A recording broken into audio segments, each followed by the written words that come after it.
Eno ye program yo ensulo ey'enkya wano ku 3 ABN TV. Yiga okutandika olunaku ne Katonda.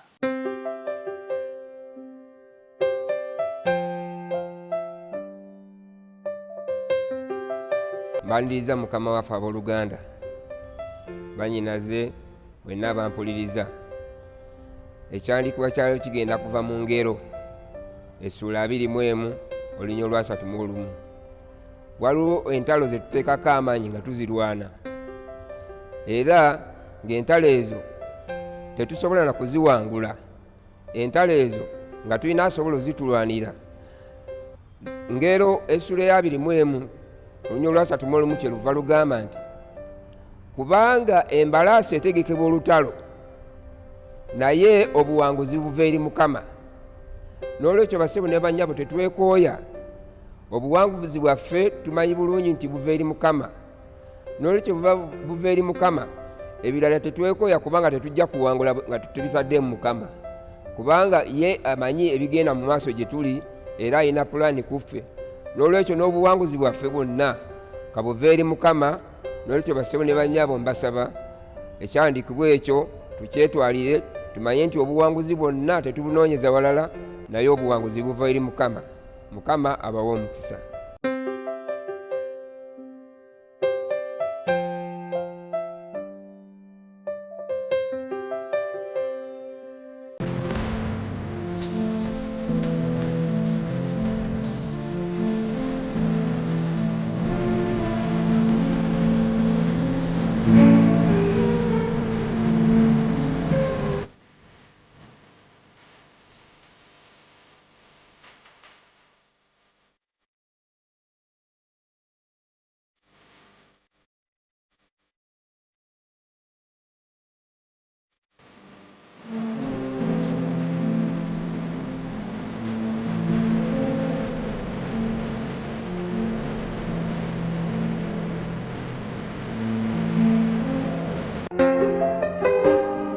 Atenderezebwe Mukama kubanga awulidde bye musaba.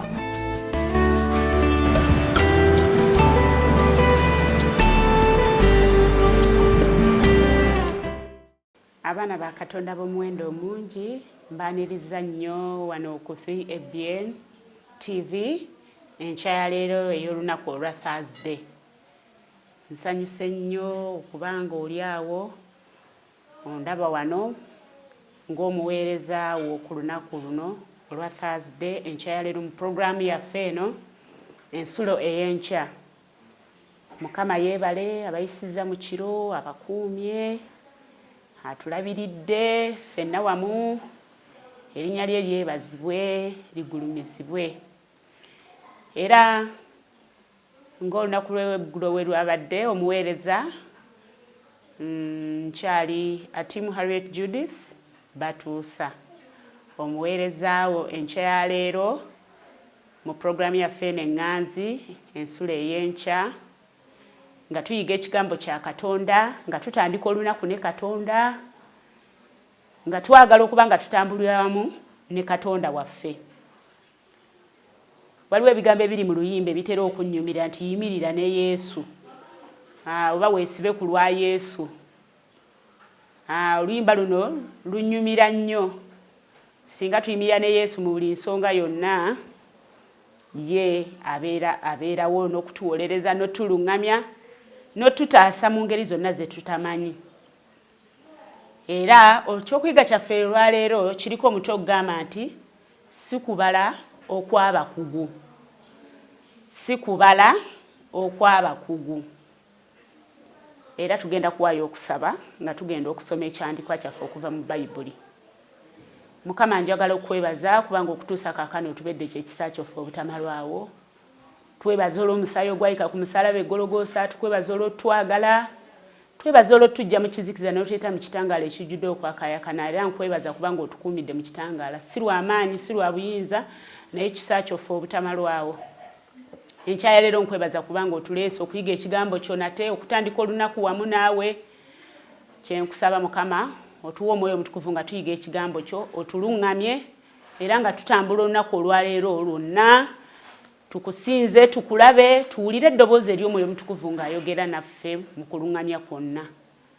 Wulira okusaba kwaffe, abaana baffe obawe omukisa, obabikkeko omusaayi gwo, bataasa eri enkwe z'omubi, amaka gaffe ogakuume, emirimu gyaffe ogikuume tukwegayirira, abaweereza abasumba n'abakadde n'abakola omulimu ogw'enjawulo mu buweereza obw'enjiri bonna baweerwamu omukisa n'okuluŋŋamya okuva gy'oli.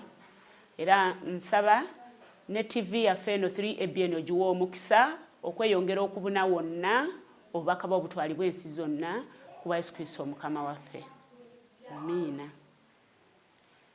Nga bwe nkwanjulidde muganda wange mwannyinaza ndaba wano ku 3ABN TV nti ekyokuyiga kyaffe kyaleero kiriko omutwe ogugamba nti si kubala kwa bukugu no, si kubala kwa bakugu. Ekyandiikibwa kivudde mu Yokaana essula 7:17. Yokaana mu Bayibuli yaffe Yokaana endagaano empya essula 7:17 agamba bw'ati, omuntu bw'ayagala okukola oli by'ayagala alitegeera okuyigiriza kuno, obanga kwava eri Katonda obanga nze njogera by'amagezi gange. Omuntu bw'ayagala okukola oli by'ayagala alitegeera okuyigiriza kuno, obanga kwava eri Katonda obanga nze njogera by'amagezi gange. Yokaana essula 7:17. Njagala okugabanamuko nammwe omwami yali tategeera bulungi somo lya kubala, naye nga yeenyumiriza eri abo abalitegeera. Waliwo abantu kwokuba bw'oba wali obaddeko ku ssomero ng'abaana bategeera okubala. Okubala bwe kutandika eno mu P1 kugenda kuba kwangu, naye kugenda kulinnya P4 awo okubala kutandika okukaluba, era abasinga awo okubala kubatawaanya. Ogenda okulaba nga kutuuse mu P6 nga kutaamye, bwe tutuukira mu P7 ng'okubala kukoze kutya nga kutaamye, ne tuyingira secondary okubala kugenda kweyongera kukaawa bukaayi. Kati ogenda otuuka mu senior 6 waliyo gwe bayita submath, simanyi waliyo gwe bayita batya, kwegamba okubala kwo kuba kukoze eki. Naye ssebo waliwo abaana ng'okubala P7 yaleeta kamu, n'akulaga nti senior 4 okubala aleeta kamu, n'akulaga ne senior 6 nako nga bo baakaawa bukaayi. Kati omwana ono yali yeewunya n'agamba naye ye tali mu abo abaakuguka mu kubala. Naye ate waliwo abantu ng'obunyiikivu nga bw'anyiikirira n'agamba essomo lino kandinyiikirire ng'asobolera ddala. Waliwo abaana be bayita ba first learner, bo bakwata bukwasi. Waliwo abalala nga bakwatira ku mbooko, waliwo abalala nga yo okukwata okubala oyina kumubeerako nnyo ng'ayagala 1-to-1 contact, ng'oyina kubeera naye nnyo akukola eki, akuyige. So n'ebintu bino ebya Bayibuli weebityo weebiri nti Bayibuli gy'okoma ogiyiga egenda erina engeri gy'ekalubamu, kati ng'eyagala ogiremerako n'okufuba n'okulemerako osobola ogiyiga. Kyavudde atugamba mu lunyiri nti woba oyagala okukola oyo by'ayagala olitegeera by'ayigiriza. Kitegeeza okutegeera by'ayigiriza biteekemu obudde okubiyiga. Bwe nali ku ssomero nali muyizi wa Lufalansa mulungi, nali njagala nnyo Olufalansa, era nali omu ku bantu abayiga obulungi Olufalansa oba ku bayizi abayiga Olufalansa. Naye Olufalansa luno ekyalundeetera oduyiga, headmaster yali atusomesa, headmaster w'essomero ate ye yali akola ki nga yayigiriza. Kati yali mukwano gwange, kati nga buli kasaawa musumbuwa nnyo, n'enjiga composition ya French n'enjiga spoken, naye kati nabyerabira bimanyiimu katono. Naye kiki enjagala obaga nti ekintu kyonna kyonna bw'okyesibako omala n'okifuna. Ennaku zino mbadde nkolera nnyo aba Spanish, naye bwe nkolera omukyalo omu Spanish, omuwala gwe nasangawo yali aluyize, ne kinnuma nnyo ne kiŋŋamba ye lwaki nze siiga lu Spanish. Ne ntandika oddulemerako, Mukama nampa omukisa nti omuntu gwe naddamu okukolera omulala naye ng'ayogera lu Spanish, ate ye ng'alwogera nnyo nnyo. Naye nalemera ku lulimi era okukkakkana nga nsobola okuwulira, newankubadde sisobola kwogera accent ya Spanish, naye nga nsobola okuwulira n'okutegeera omuntu kyakola ki. Kyangamba naye nga gwe nkola naye ngamba naye gwe obitegeera otya? Ne mugamba nze nfaayo nnyo, baba boogera n'abaana mpuliriza, bwe baba bagera bakola ekintu kyonna mpuliriza n'empulira emboozi nga bwekola ki. So kikyatugambye nti kuno si kubala kwa bukugu, Bayibuli si kubala kwa bukugu. Bayibuli etegeerwa na Mwoyo Mutukuvu. Kyagezaako tugamba tewali muntu ayinza kutegeera Bayibuli nga akulamize ngoba nga akute formula nga wokwata formula z'okubala. Bayibuli erungamizibwa Mwoyo Mutukuvu. Kati ekintu kyonna ekirungamizibwa Omwoyo Mutukuvu kitegeeza kyetaaga nnyo okwewaayo, okwekenneenya n'okusaba okwenjawulo okusobola okutegeera oyo byayagala oba byayigiriza, okutegeera nti bino byensoma byenjiga biva eri Katonda oba tebiva eri Katonda, biva eri Katonda oba biva mu bigambo by'abantu, kubanga ennaku zino buli muntu avaayo akutte ki Bayibuli. Naye weetaaga okwekenneenya kunene nnyo nti ddala byayogedde bivudde mu Bayibuli. Tosobola ekyo kituukako okuleka ng'okoze omukwano naki ne Bayibuli. N'olw'ensonga eyo abaana ba Katonda ab'omuwendo omungi, enkya ya leero ekigambo ky'okuyiga Bayibuli n'okuyiga ebyo Katonda byayagala. Katonda byayagala abaana be tutambuliremu, twetaaga okwekenneenya okuyiga Bayibuli, okugyagala, okwewaayo. Kubanga lwaki tulina okwewaayo mu ngeri efaanana etyo? Kankusomereko wano. Agambe bwe nali nkyali muvubuka nga ndi mu ssomero okubala okutandikirwako nali nkusobola. Kyokka bwe neeyongera waggulu ne banteeka mu ssomo ery'okubala okwa waggulu. Ago gaali mazzi mawanvu gye ndi nga sisobolera ddala. Naye ng'ate waliwo bangi abasobola okubala kuno.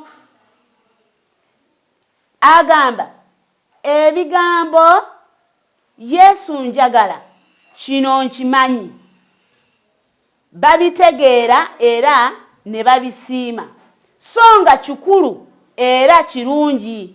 Naye bw'owaliriza okusukka awo n'ogenda ku miramwa gya Bayibuli egyetaaga okwongera ku bwongo, olwo okuyiga Bayibuli kufuuka olugendo oluzibu. Yesu yayogera ensonga ennyangu etandikirwako, so nga nkulu nnyo, efuula Bayibuli okukola amakulu mu bulamu era neggulawo amawanika g'ebyama ebikulu eby'okumanya Bayibuli eri omuyizi.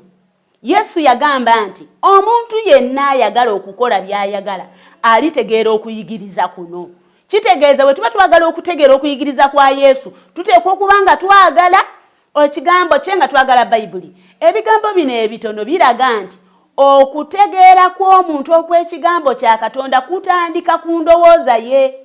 Katonda agamba nti bwe tuleeta omutima gwaffe ogwewaddeyo omuwulize eri okuyiga Bayibuli, okumanya kwaffe Bayibuli kulikula.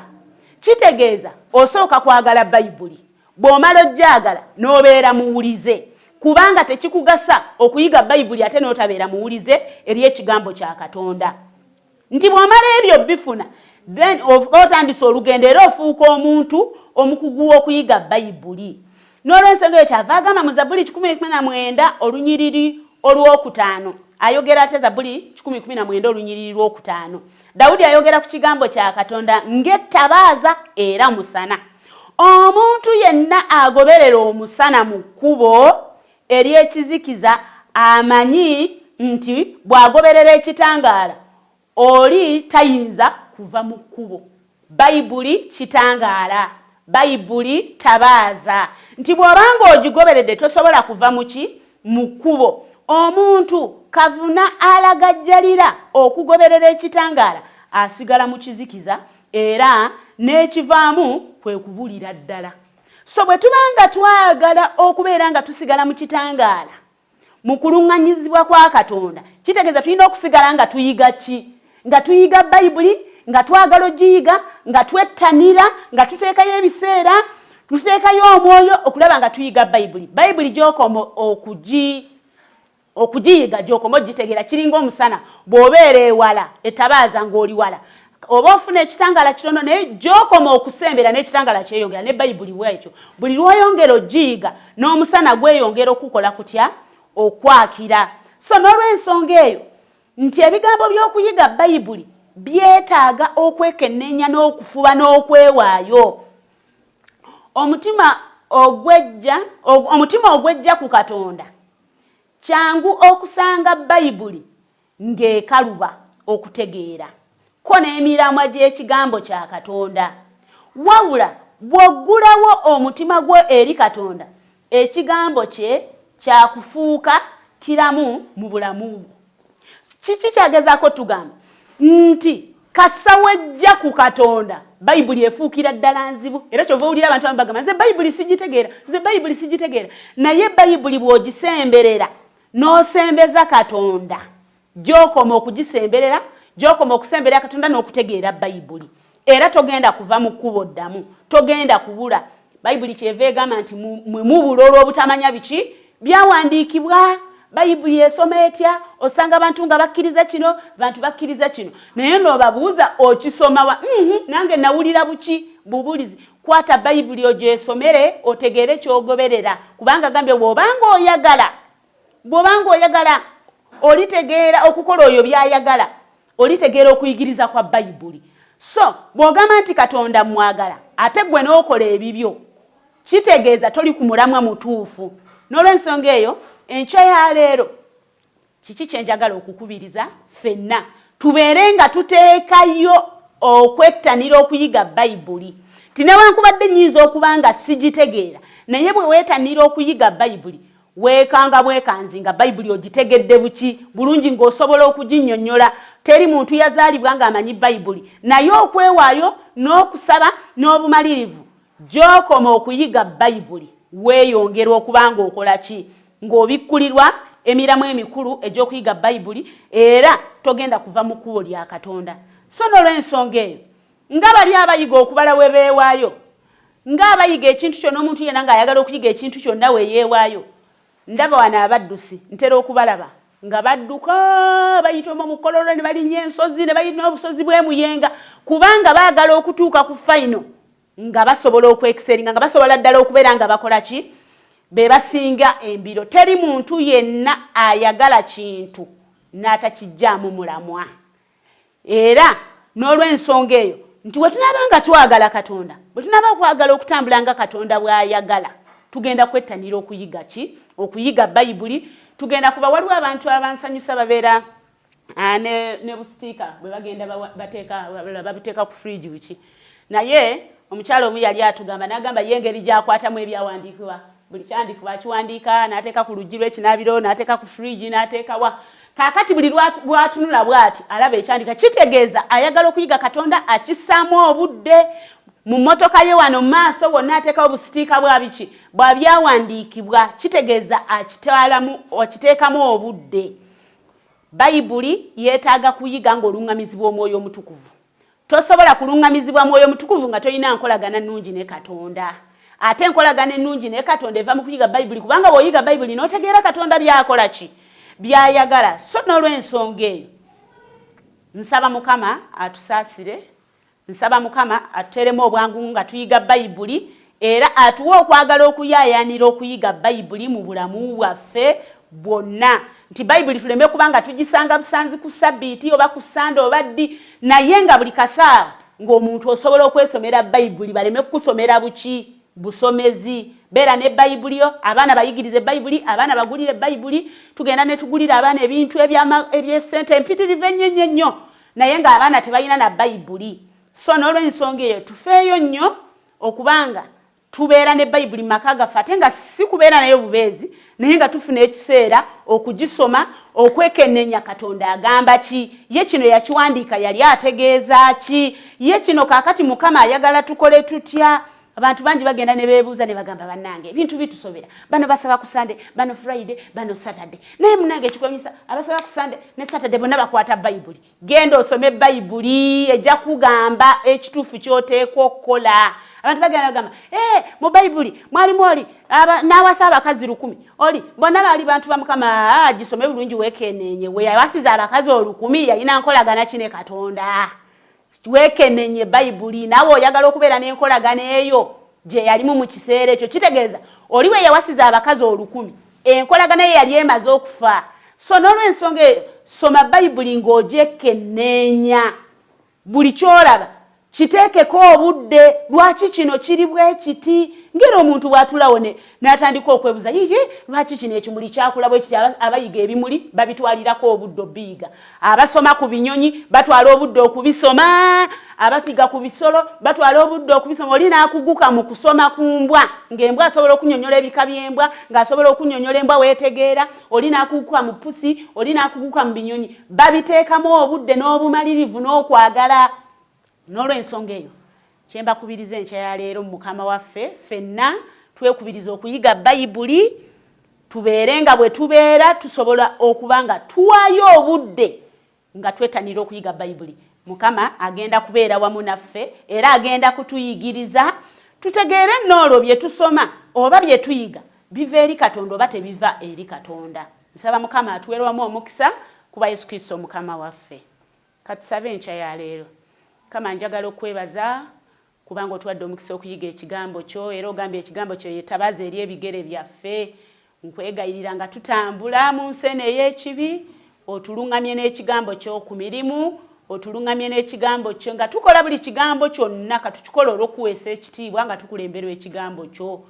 Mukama nkusaba omukisa enkya ya leero gukke ku baana baabo obuwala n'obulenzi omukisa ogutaliiko obuyinike.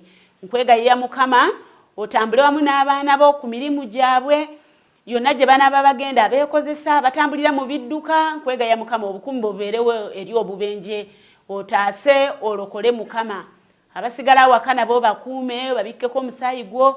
Mukama otuwa okutegeera erinnya lyo otuwa okutegeera Bayibuli okuyita mu Mwoyo w'Omutukuvu tubeere bwetyo tukusabye okuyita mu Yesu Kristo Mukama waffe. Amiina. Yiga okutandika olunaku ne Katonda olwo nno ebisuubizo bye birabike gy'oli.